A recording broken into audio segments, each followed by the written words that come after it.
Graça e paz, irmãos. Louvado seja o nome do nosso Senhor Jesus Cristo. Nome sobre todo nome.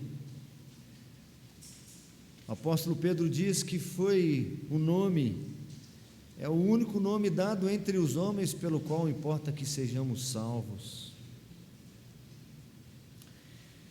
Vamos abrir mais uma vez, eu acho que quarta semana consecutiva, na carta do apóstolo Paulo aos Romanos, capítulo 8.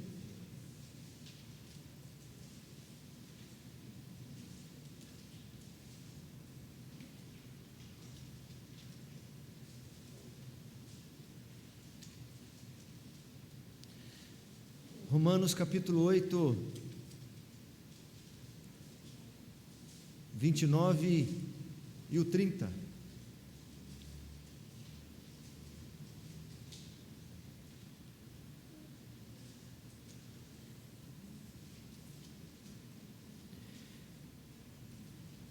Assim como fizemos com o povo que estava aqui pela manhã, no culto da manhã, façamos também a leitura juntos. Quem tiver a mesma versão, Almeida atualizada, vem comigo, vamos ler juntos. Porquanto aos que de antemão conheceu, também os predestinou para serem conformes à imagem de seu Filho, a fim de que ele seja o primogênito entre muitos irmãos.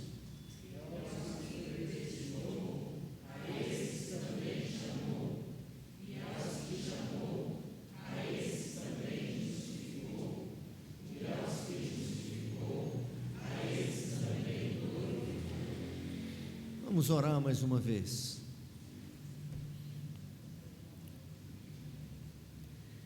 Senhor, nós não temos dúvidas de que a Tua palavra é de fato viva e é eficaz. Nós cremos que ela é o poder que o Senhor se utiliza para operar nos corações, para tocar no mais fundo do ser humano, na nossa essência, e operar a partir desse interior mudanças e transformações que mais nada e nem ninguém poderiam operar milagres até então inacreditáveis, são plenamente possíveis quando a Tua palavra, ó Deus, no profundo do coração, começa a operar. Em nome de Jesus, Senhor, é o que nós ansiamos, queremos ouvir a Tua voz, Senhor.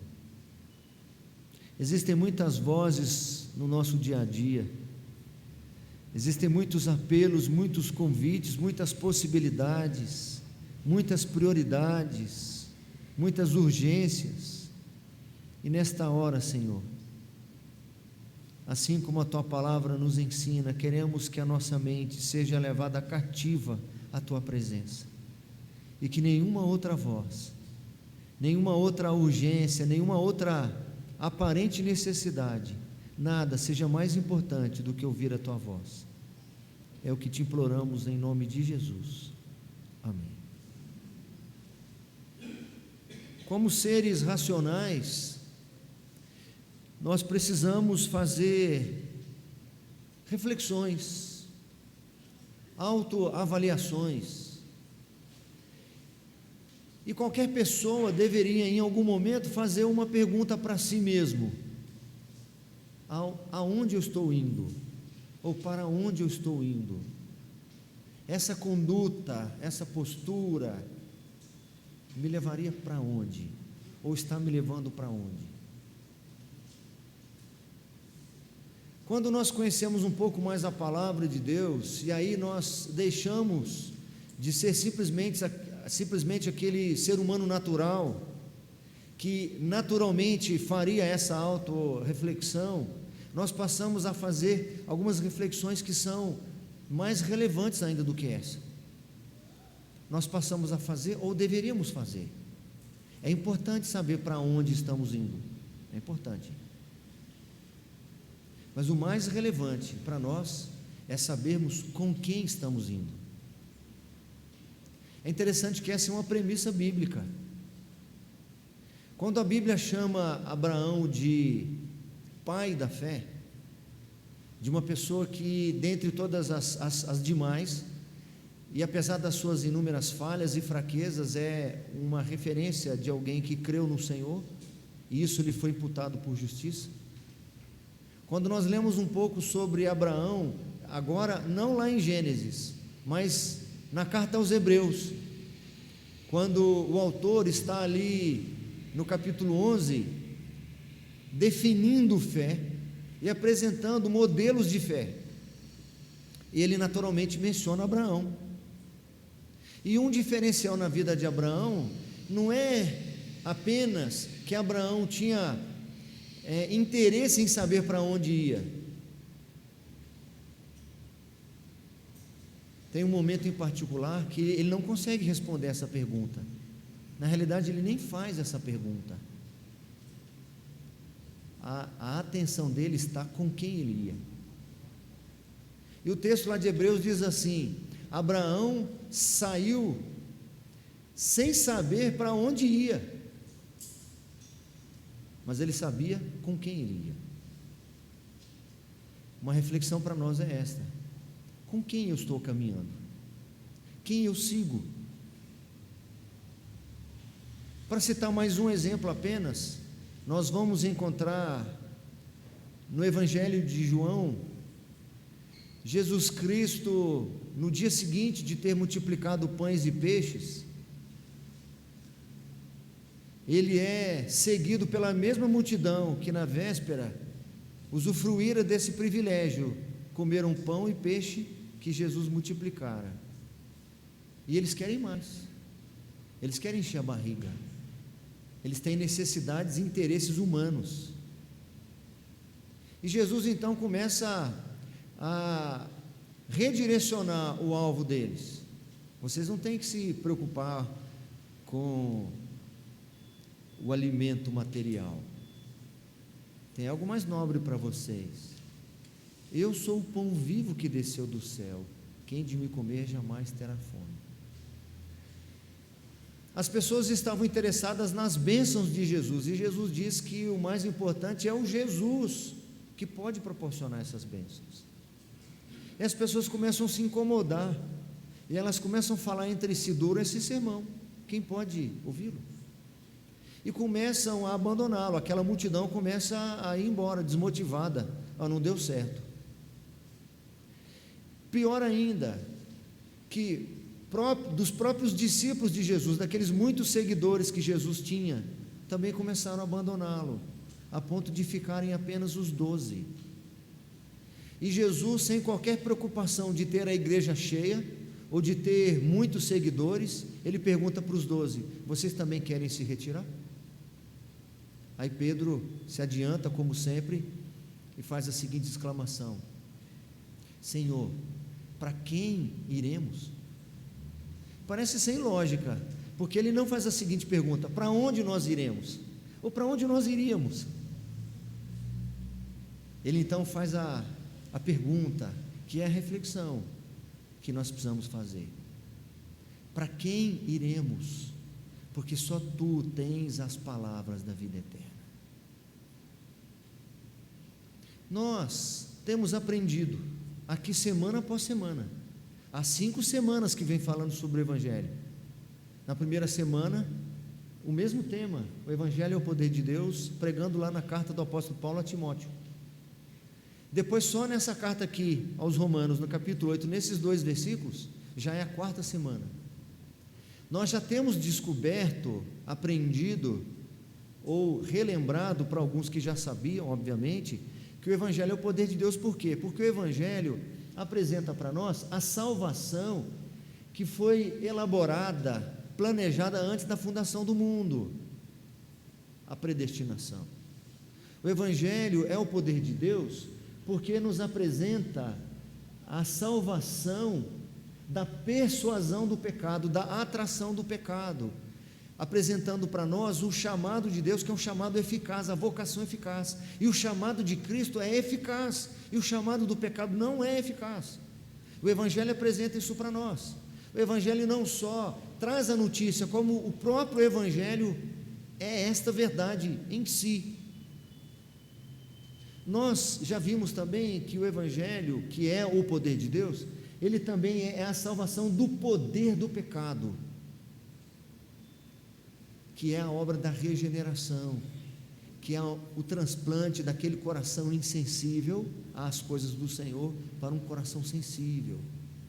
É a retirada daquele coração de pedra, numa linguagem figurada, para um coração de carne, numa linguagem figurada. Era um coração insensível para ouvir e discernir o chamado de Jesus, mas agora esse coração é sensível. Nós já vimos que o Evangelho é o poder de Deus, porque ele é a salvação da penalidade do pecado, ou seja, a obra de Cristo, a obediência irrestrita de Cristo, e a sua morte na cruz do Calvário, me justificou, pagando a minha dívida, anulando o escrito de dívida que pesava sobre mim. Algumas dessas mensagens, elas ficaram gravadas no YouTube, e outras não, tivemos problemas, mas eu tenho dito isso todas as vezes: não vá para casa com dúvida dessas expressões, não vá com um conceito errado dessas expressões, não vá para casa com um preconceito em relação a essas expressões, porque elas realmente não são mais usuais, elas não são costumeiras, porque a tendência nos nossos dias é nós mastigarmos tanto a mensagem, a ponto das pessoas não terem mais o trabalho de refletirem. Então não quero que vocês saiam com dúvida do que de fato é predestinação, o que é vocação eficaz, o que é regeneração ou justificação, ou como nós vimos na semana passada, o Evangelho é o poder de Deus, porque ele é a salvação da posição do pecado, daquele lugar aonde eu estava, porque agora eu fui adotado, eu agora faço parte da família do Senhor. Nós encerramos o sermão na semana passada lendo João 17, aquela palavra maravilhosa que Jesus diz: o mesmo amor com que tens me amado, ele na oração falando com o Pai, tendes amado eles também. Por quê? Porque agora nós fazemos parte da família do Senhor. Então não fique com dúvida dessas expressões. Se você não conseguir ouvir lá no nosso canal do YouTube, você pode me procurar, vocês aqui presencialmente, e os que estão me acompanhando em casa, distantes, podem me procurar, usar os recursos que nós temos, para que eu possa explicar melhor esses conceitos, porque eles são essenciais para a nossa caminhada. O ponto de hoje tem a ver com essa introdução que eu fiz, nessa reflexão: quem nós seguimos? A pergunta de Pedro deveria ser a nossa pergunta: Senhor, para quem iremos? O Evangelho é a resposta disso, porque o Evangelho, entre outras coisas que nós já vimos, o Evangelho é a salvação da prática do pecado. O Evangelho me liberta da prática do pecado. Então, eu não sigo mais as vozes, eu não sigo mais a inclinação perversa do meu coração, eu não sigo mais a influência malévola do príncipe da potestade do ar. Vou repetir: do príncipe da potestade do ar, do espírito que agora atua nos filhos da desobediência, porque nós não mais somos filhos da desobediência, porque nós já fomos adotados pelo Senhor, já estamos na família do Senhor, nós somos um com Cristo, tanto quanto Cristo é um com o Pai. É loucura. O apóstolo Paulo diz que essa mensagem é loucura para os que se perdem. Como assim? O mesmo amor que o Pai tem pelo Filho, o Deus Pai tem pelo Deus Filho. O Cristo é o amor que Ele tem por nós, e a ligação que o Filho tem com o Pai é a mesma ligação que nós temos com Ele. Você pode reler o texto que nós lemos semana passada, João 17. Eu em ti e eles em mim, para que eles sejam um conosco, como eu sou um contigo. Não tem nada que seja mais alentador para nós, não tem nada que seja mais confortador para nós diante das intempéries desta vida, saber que nada, absolutamente nada, nem ninguém pode nos separar do amor de Deus. O apóstolo Paulo diz isso aqui, no 31 ele diz: que diremos, pois, à vista destas coisas? Talvez eu releia esse texto semana que vem, quando eu for falar da glorificação, mas eu já vou dar uma lidinha agora. Que diremos, pois, à vista destas coisas? Que coisas? Essas coisas.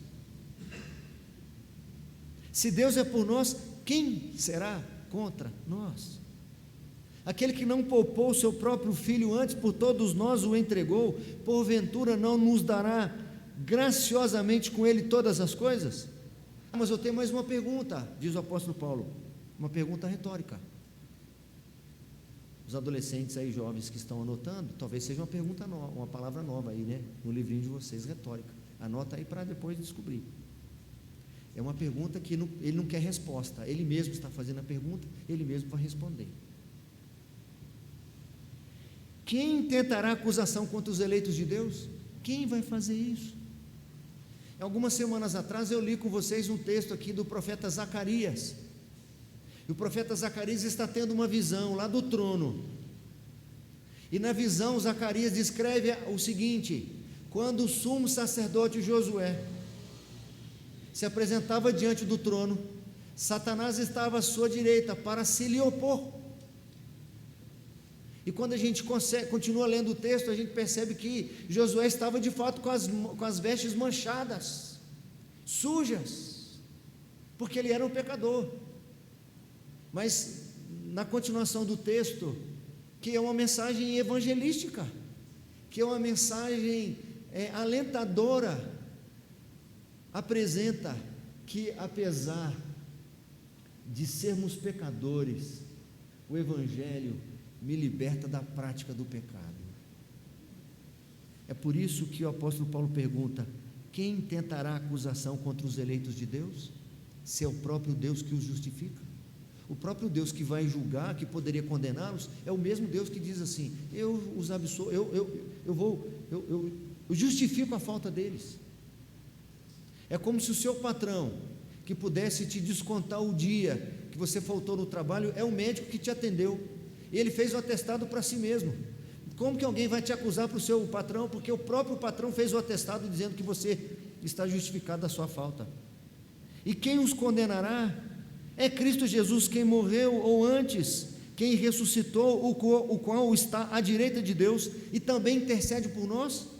Quem que vai condená-los? Se tem Cristo como o advogado de defesa, Satanás está ali para se lhe opor e Cristo está ali para lhe defender. E quem nos separará do amor de Cristo? E aqui ele se alonga um pouco mais numa lista, que não é uma lista exaustiva, mas ela é altamente explicativa, porque ele pega extremos. Será a tribulação que nos separará do amor de Deus?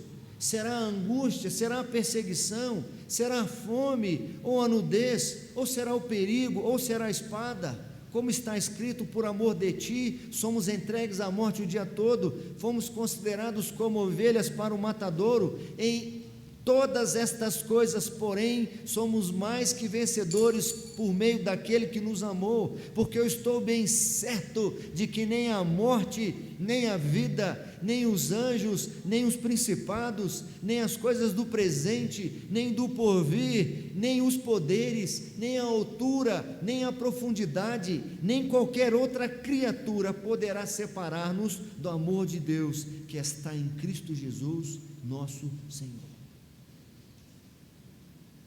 Para quem iremos? Só tu tens as palavras de vida eterna. Mas talvez não seja esta a realidade. talvez haja uma falha na comunicação, em nós entendermos claramente essa mensagem do Evangelho, de que o Evangelho me libertou da prática do pecado. Estou livre da prática do pecado. Talvez eu não tenha compreendido bem, e é por isso que, ao invés de seguir Cristo, eu sigo as inclinações do meu coração, eu sigo a minha própria vontade, eu sigo as minhas preferências. Eu posso até declarar que sou seguidor de Jesus, eu posso até cantar isso. Nós cantamos hoje o nosso primeiro hino. Como é que foi o nosso primeiro hino? Vocês se lembram?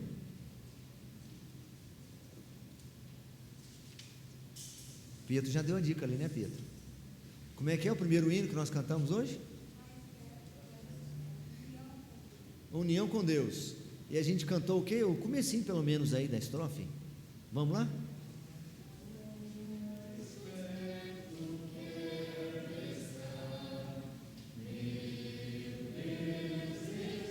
É sério mesmo? Continua. É sério mesmo? É sério isso?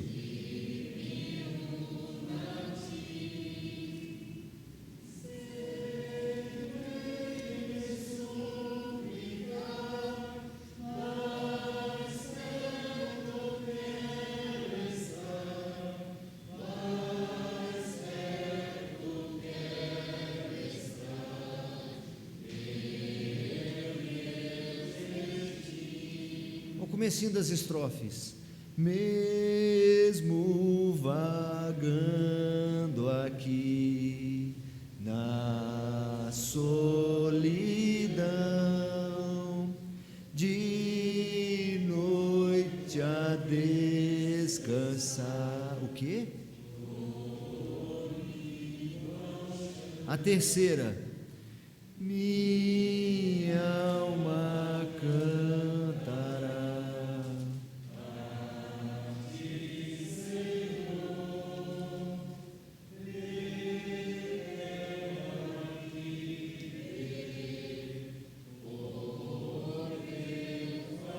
Olha o que nós cantamos. Mesmo que eu esteja vagando na solidão, mesmo que à noite a descansar dormindo ao chão, sabe que lugar é esse? Sabe que lugar que eu vou chamar? Que nome que eu vou dar para esse lugar, de acordo com a letra? Sabe que nome que eu dou para o relento? Sabe que nome que eu dou para a solidão, para o abandono, para o desprezo? Betel. Betel é o nome que Jacó deu quando fugia de Esaú, seu irmão. Ele parou para reclinar a cabeça numa pedra como travesseiro. Não tinha nada, a roupa do corpo, ao relento. E ele viu os anjos do céu subindo e descendo. Ele diz mais ou menos assim: Deus estava aqui, eu não sabia. Quão temível esse lugar. É a casa de Deus, é a porta dos céus. Quando ele diz casa de Deus, ele quer dizer Betel, Bet-El. Bet é casa, El é Deus, casa de Deus. Eu não digo abandono, eu não digo azar, eu não digo falta de sorte. Numa situação mais deplorável, eu vou ainda dizer que é Deus que está ali, é a casa de Deus. Peraí, mas não é mais fácil achar que a casa de Deus, que o lugar onde Deus está seja uma casa confortável, uma casa com todos os recursos e confortos? Não é mais fácil achar que Deus está ali dessa forma?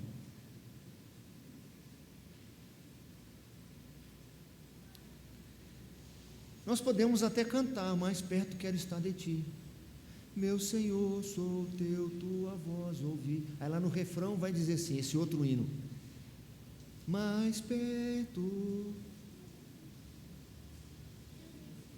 quero estar, ó Salvador, mais perto tua cruz. Eu desejo estar, Senhor. Meus irmãos, vamos ser sinceros. Para quem iremos? Quem temos seguido? Qual é a voz que impulsiona as minhas decisões? Qual que é a voz que me norteia a direção, os meus princípios e valores? Aonde de fato eu edifiquei a minha casa? Jesus diz assim: todo aquele que ouve as minhas palavras e as pratica é comparado a um homem prudente que edificou a sua casa sobre a rocha. Mas existem aqueles outros que ouviram, mas não praticaram. Eles não seguiram a minha voz, e eles então edificaram a vida deles, a casa deles, os sonhos deles, as decisões deles sobre a areia. O Evangelho precisa ser pregado também para a igreja de Roma, precisa ser pregado para a nossa igreja, para a igreja de Cristo, porque o Evangelho, entre outras coisas que nós já vimos e daquilo que nós ainda veremos, o Evangelho desnuda os meus olhos, abre os meus olhos, abre a minha mente para esta certeza: eu sou salvo, eu estou salvo da prática do pecado. Significa que aquela forma aonde eu estava, ela não me cabe mais, aquela conduta não é mais para mim, aqueles costumes, aquelas inclinações, elas não mais nos pertencem.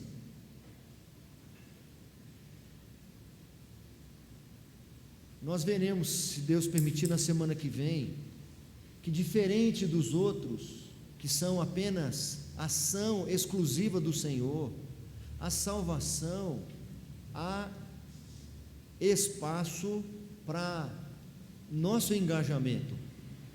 A salvação, nós veremos, é 100% ação de Deus e 100% nossa responsabilidade. Eu dependo 100% dos recursos que Deus me concede, e eu dependo 100% do meu esforço e do meu empenho, da minha dedicação. É por isso que a justificação está justificado ou não está justificado. A santificação, há níveis diferentes de santificação. Quem investe mais, avança mais. Quem investe menos, avança menos. É um processo. Eu estou salvo no momento em que creio. Eu estou salvo de que? Estou salvo das consequências, da condenação que o pecado me proporciona. Eu estou livre da condenação eterna. Eu estou livre do inferno no momento em que creio. Jesus diz assim: em verdade vos digo, quem ouve as minhas palavras e crê naquele que me enviou, tem a vida eterna, não entrará em juízo, mas passou da morte para a vida. A salvação, ela tem uma concepção também futura, porque a salvação, ela será plenamente usufruída quando então eu morrer. Eu vou usufruir então plenamente da salvação. Mas e esse espaço entre o momento em que eu creio e esse outro ponto lá na frente, quando eu vou usufruir plenamente da salvação? O caminho que separa o momento em que eu crio até aquele momento que for resgatado pelo Senhor e estarei com Ele na glória eterna, esse caminho é um caminho de santificação. O Evangelho trouxe a mensagem que me salvou, mas o Evangelho também trouxe a mensagem de como agora salvo eu tenho que viver. É por isso que não há espaço para aquele chamado crente 3S, que de vez em quando eu falo aqui: salvo, sentado e sossegado. Eu estou salvo, ninguém me arrebata das mãos do Senhor, e não importa o que eu fizer, porque eu estou salvo mesmo, uma vez salvo, salvo para sempre, no sentido de alimentar uma vida reprovável, uma vida indigna. Então você não entendeu o Evangelho, porque o mesmo Evangelho que apresenta a salvação gratuita em Jesus Cristo, que não tem nada que eu possa fazer para cooperar com a minha salvação, diz como eu tenho que viver. É por isso que o apóstolo Paulo fala do Evangelho o tempo todo nas suas cartas. É por isso que ele queria pregar o Evangelho também entre os romanos, que já eram crentes, e ele já faz isso na própria carta. Aos Efésios, por exemplo, ele descreve a santificação da seguinte maneira, abre aspas, eu estou lá em Efésios, no sentido de que, quanto ao trato passado, vos despojeis do velho homem, que se corrompe segundo as concupiscências do engano. Esse é o velho homem. A concupiscência é a inclinação perversa do coração. Esse era o trato passado. Vocês têm que se despojar desse trato passado.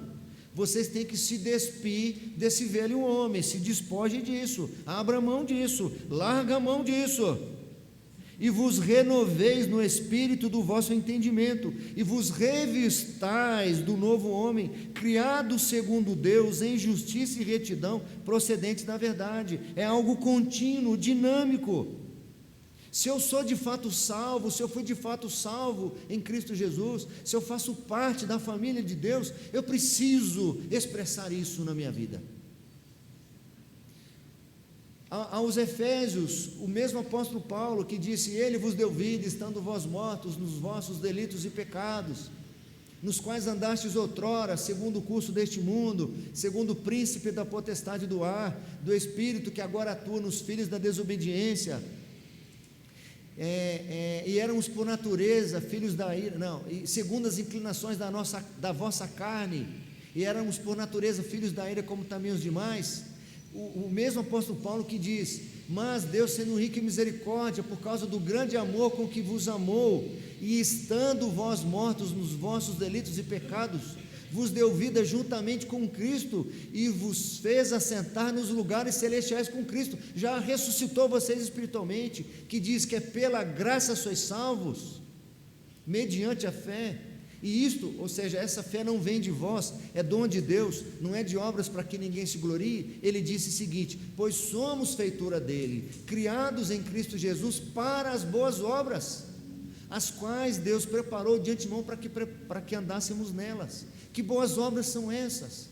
Boas obras de, entre outras coisas, obras de crescimento na santificação, empenho, dedicação em crescer em santificação, em santidade. Vida nova, novo cântico. Eu mencionei isso hoje de manhã, novo cântico.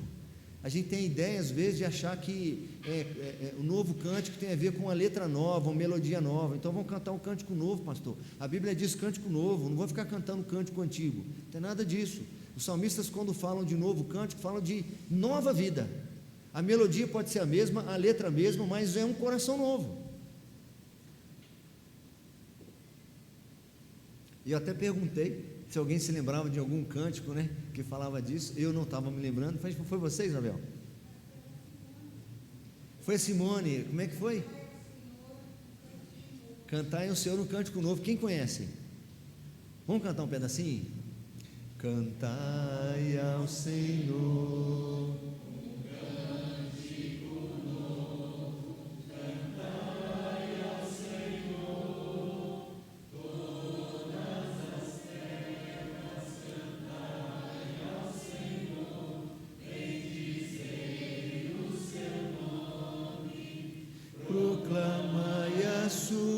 salvação. Esse cântico novo, se você perceber a letra, é do Salmo. Cantai ao Senhor um cântico novo. Que cântico novo? É o cântico de uma vida nova transformada pelo Evangelho. Vê se a gente consegue lembrar recitando: cantai ao Senhor um cântico novo. Cantai ao Senhor todas as terras. Cantai ao Senhor, bendizei o seu nome. Proclamai a sua salvação. Anunciai entre as nações as suas obras, entre todos os povos as suas maravilhas. A quem seguimos? A quem você segue? Para quem iremos, Senhor? Só Tu tens as palavras da vida eterna. Portanto, o Evangelho não são apenas boas novas sobre como podemos ir a Cristo pela primeira vez para sermos salvos das consequências do pecado, ou seja, uma bênção que recebemos no passado e para ser usufruída totalmente apenas no futuro. Isso é maravilhoso, mas é mais do que isso. O Evangelho também nos diz como podemos andar com Cristo pelo restante das nossas vidas. Eu não cantei propositalmente a última estrofe daquele primeiro hino, Mas a letra diz assim: quando a morte enfim me vier chamar, nos céus com o Senhor irei morar, então me alegrarei perto de ti, meu rei. Nós ansiamos por esse momento, mas o que acontece até chegar lá? É esse processo. O Evangelho também é a verdade que me ensina que há um processo de santificação, em que eu preciso investir intencionalmente, fugindo da prática do pecado, porque ele não me aprisiona mais. Aqueles ditados, como por exemplo, o costume do cachimbo deixa a boca torta, não tinha isso? Não tem um ditado desse? Vocês já ouviram por aqui antes de eu falar? Não? Já, né? Então a pessoa tem a boca torta, você está com a boca torta, é porque eu fumei muito tempo cachimbo, a boca ficou torta, mas o cachimbo não está aí mais, você não usa isso mais, vamos endireitar essa boca, o pecado não mais aprisiona você, estamos livres das consequências futuras do pecado, da morte eterna, estamos livres disso, isso também é maravilhoso. Mas estamos livres também da prática do pecado agora, no presente. Uma citação que eu acho que eu usei no primeiro sermão, nessa série aqui em Romanos, e eu vou repetir uma frase. O autor diz assim: tudo no Evangelho são boas novas, mas essas boas novas têm de ser as melhores de todas. Significa então que aqueles velhos hábitos, aquela velha postura, aquela velha conduta, pode ser deixada de lado, ela vai ser deixada de lado. Eu vou resistir muitas vezes, o Ellerson, vou resistir muitas vezes, eu vou resistir a essas mudanças, eu vou resistir até a ser confrontado com quem eu sou mesmo. Eu acho que eu mencionei hoje, pela manhã, na devocional que estávamos fazendo ontem, ela é de certa forma numa linguagem que o meu filho entende. Então eu poderia pensar assim, é para ele. Mas nós estávamos lendo ontem sobre a motivação, ela é igual ou mais importante até do que as práticas. Você pode até estar fazendo uma obra boa, mas se a sua motivação não for, já invalidou bastante. Mesmo o autor não aprofundando teologicamente nisso, ele deu uma arranhadinha em mim, me fez pensar um pouco.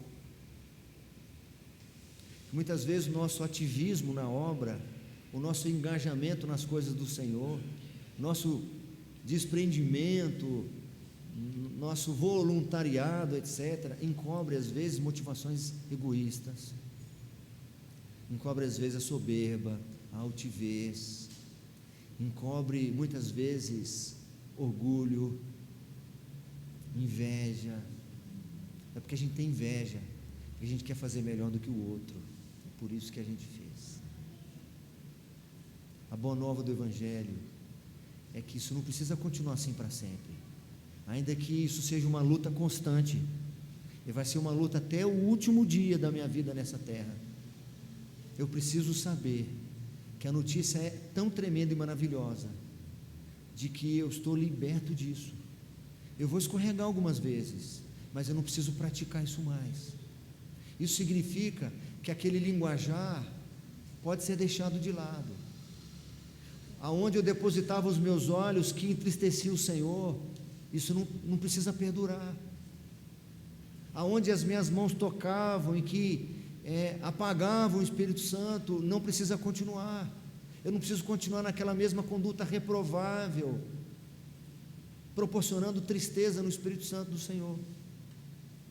As bênçãos da predestinação, lá do primeiro ponto, as bênçãos da vocação eficaz, as bênçãos da regeneração, as bênçãos da justificação, as bênçãos da adoção, elas não são concedidas plenamente quando nos tornamos cristãos, quando cremos no Senhor. No entanto, a bênção continua ao longo desta vida.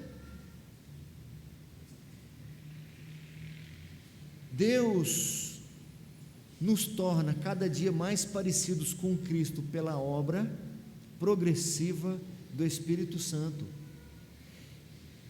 O Evangelho, que é o poder de Deus, que é a salvação da prática do pecado, que eu não sou mais escravo do pecado, e que agora a minha conduta precisa ser uma conduta que seja condizente com a fé que eu proclamo ter, que é uma notícia maravilhosa. Ela ainda é melhorada, isso aí é só semana que vem, ela ainda é melhorada quando eu descubro que o Senhor, à medida que está me permitindo crescer em santificação, está usando meios como esse, para poder me admoestar sobre a importância da santificação. O que Ele está fazendo conosco é nos conformando à imagem de Cristo. E aí eu peço você para ler o versículo anterior, que é o versículo 28 comigo agora. É preciso saber também que para os que estão em Cristo, tudo cooperará para este propósito de Deus na sua vida. Versículo 28, vamos juntos, por favor. Sabemos que todas as coisas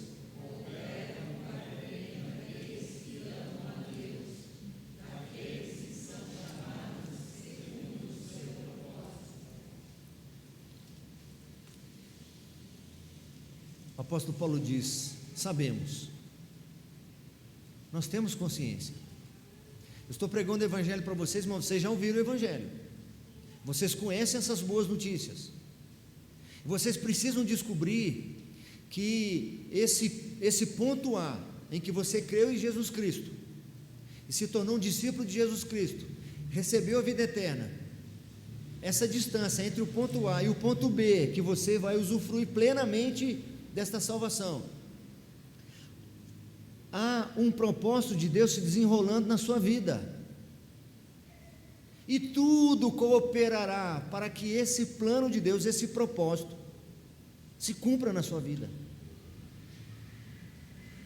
Todas as coisas cooperam, todas as coisas cooperarão para que você seja aquele em que o Senhor complete a sua obra. Mas todas as coisas, pastor, todas as coisas significa todas as coisas. Nós cantamos algumas aqui, algumas situações difíceis e desafiadoras para a nossa vida. Nós cantamos hinos assim. Tem um hino de gratidão que a gente canta, que a gente devia ou pedir perdão depois, ou agradecer o Senhor por permitir que aquilo seja verdade na nossa vida. Ele diz assim: eu te agradeço pelos amigos e pelos inimigos também. Só agradece pelos amigos e pelos inimigos quem de maneira sincera, quem compreendeu que todas as coisas, absolutamente todas as coisas cooperam para o bem daqueles que amam a Deus, daqueles que são chamados segundo o seu propósito. Porque na realidade, eu vou falar aqui só para vocês e o pessoal que está ouvindo em casa. Não é que tudo coopera para mim, tudo coopera para o meu bem, tudo coopera para os propósitos de Deus. E se eu amo ao Senhor, eu amo os seus propósitos, então cooperam para o meu bem. Mas no momento em que se está vivenciando um desemprego, está se vivenciando um sofrimento, uma enfermidade, uma doença, é difícil nessa hora falar assim, perguntar assim: mas como que isso coopera para o meu bem?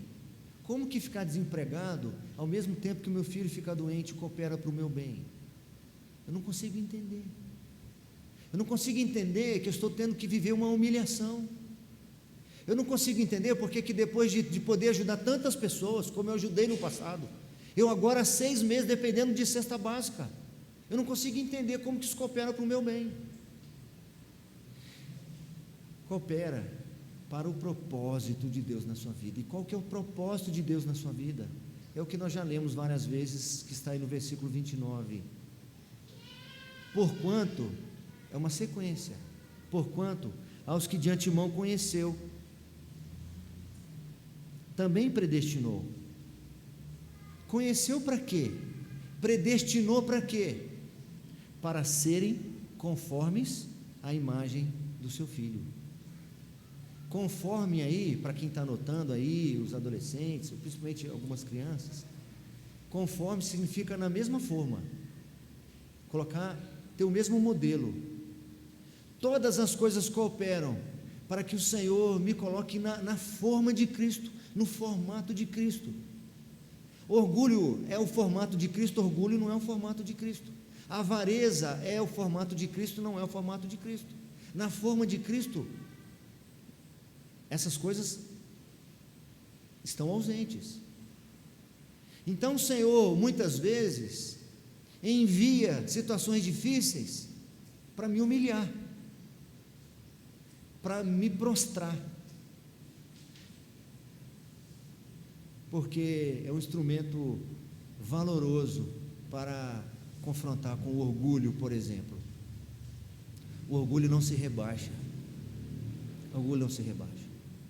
Eu caio, mas eu caio em pé. Não. Se o Senhor derrubar, não cai em pé. Não cai em pé. Desventurado o homem que sou, quem me livrará do corpo desta morte? O apóstolo Paulo diz nessa carta. Com 40 anos, Moisés, muito capaz, versado em história, em geografia, em geopolítica, comandante de hordas, sábio, erudito, criado na maior cultura do mundo antigo, a cultura egípcia, com 40 anos, no vigor da sua juventude. É o momento de libertar o meu povo. É o momento de libertar. Estou no melhor da minha fase. O Senhor não permite. O Senhor não permite. Faz com que ele viva mais 40 anos, esquecido. Aí, general, está fazendo o que agora, general? Não, estou cuidando das ovelhinhas aqui. E aí, comandante, qual é a sua tropa? A malhada, a amarelinha, a neguinha, o cabeça dura, é a escalação do meu exército. São os bodes, as cabras, as ovelhas que eu cuido. E como é que vai a política geomundial? Como é que estão as relações internacionais? Olha, eu estou no deserto, não estou sabendo como é que está acontecendo nada. Moisés, então agora é o momento de você ir lá cumprir a missão. Senhor, eu? Não, Senhor, eu não tenho condições. Quem sou eu? Quem sou eu, Senhor? Agora você está no ponto. Quando Jesus foi tentado pelo diabo, sabendo, sendo Deus como és, passando fome e necessidade, o que é isso? Não pode não, manda que essas pedras se transformem em pão, você tem valor, você é poderoso, você não pode passar por essas situações. Ele responde, está escrito, nem só de pão viverá o homem, mas de toda a palavra que procede da boca do Senhor viverá o homem. Vocês já sabem porque eu já disse isso aqui. Ele está citando Deuteronômio 8. Quando Moisés reúne o povo, eles estão há algumas semanas de entrarem na terra prometida. E Moisés fala para eles assim: olha, vocês vão entrar na terra que o Senhor, sob juramento, prometeu a vossos pais. Não foi para vocês. Vocês vão habitar em cidades que vocês não edificaram. Vocês vão colher frutos que vocês não plantaram. Não se esqueçam quem vocês são. E ele diz mais ou menos assim no texto: recordar-te-ás por todo o caminho pelo qual o Senhor teu Deus te fez passar nesses anos, nesses 40 anos. Ele te humilhou, ele te deixou ter fome, para saber o que ia em teu coração, para te dar a entender que não só de pão viverá o homem, mas de toda palavra que procede da boca de Deus, do Senhor, viverá o homem. Nunca envelheceram as suas vestes, nunca incharam os vossos calcanhares, nunca gastaram-se as vossas sandálias. Ou seja, vocês estarão agora trabalhando numa empresa boa, tendo um bom salário, tendo uma vida regalada e tranquila. Lembrem daqueles 6 meses que vocês receberam cestas básicas, porque foi o Senhor que sustentou vocês. Lembro do tempo do deserto, do tempo da aflição, que apesar de todas as lutas, todo dia de manhã tinha lá um cafezinho com pão para você comer, era um maná vindo dos céus. Esse é o propósito do Senhor na nossa vida, meus irmãos, com o martelinho dele e com a cunha e batendo no nosso coração. Senhor, mas isso está doendo, isso está difícil, isso é muito ruim para mim. O meu propósito, o Evangelho traz essa mensagem para você. Eu estou lapidando você, eu estou formando em você a imagem do meu filho. Chegará um momento que você vai dizer assim: eu não sigo mais a mim mesmo, eu não sigo o diabo, eu não sigo o mundo, eu não sigo as vozes do meu coração. Como o próprio apóstolo Paulo vai dizer aos Gálatas: logo, já não sou mais eu quem vive, mas Cristo vive em mim, e esse viver que eu tenho, eu vivo pela fé naquele que me amou, aquele que me amou, vou falar de novo, logo já não sou mais eu quem vive, mas Cristo vive em mim, e esse viver, eu vivo pela fé naquele que me amou, e se entregou por mim. A quem iremos? Só tu tens as palavras da vida eterna. Aqueles que foram salvos em Jesus Cristo precisam entender que estão num processo de desapego. Tem grupo no WhatsApp de desapego, né? A pessoa quer trocar o sofá, coloca lá a foto do sofá, desapego, desapega. Tinha uma propaganda um tempo atrás que falava assim, né? Desapega, desapega. Eu desapeguei da propaganda, não lembro qual que é mais o nome, o que era a propaganda. O LX. Desapega dessa vida reprovável. Desapega dessa conduta, desapega daquilo que desagrada ao Senhor, desapega, entenda que o Senhor está formando o caráter de Cristo na sua vida, e que todas as coisas cooperarão para esse propósito. Mas e as perdas que eu tive? Bênção. E os sofrimentos que eu tive? Bênção. E as afrontas que eu sofri? Bênção. E os desgostos que eu tive? Bênção. Aprenda a viver contente em qualquer situação. Essa é a mensagem do Evangelho. Te desvincula das coisas deste mundo, dessas preocupações demasiadas. E como é que vai ser? Sabe como é que vai ser? Eu amanhã estarei mais parecido com Cristo, e Deus se utilizará os recursos que Ele quiser usar. Perdas, sofrimentos, ganhos, lucros, honra, desonra, ventos a favor, ventos contra.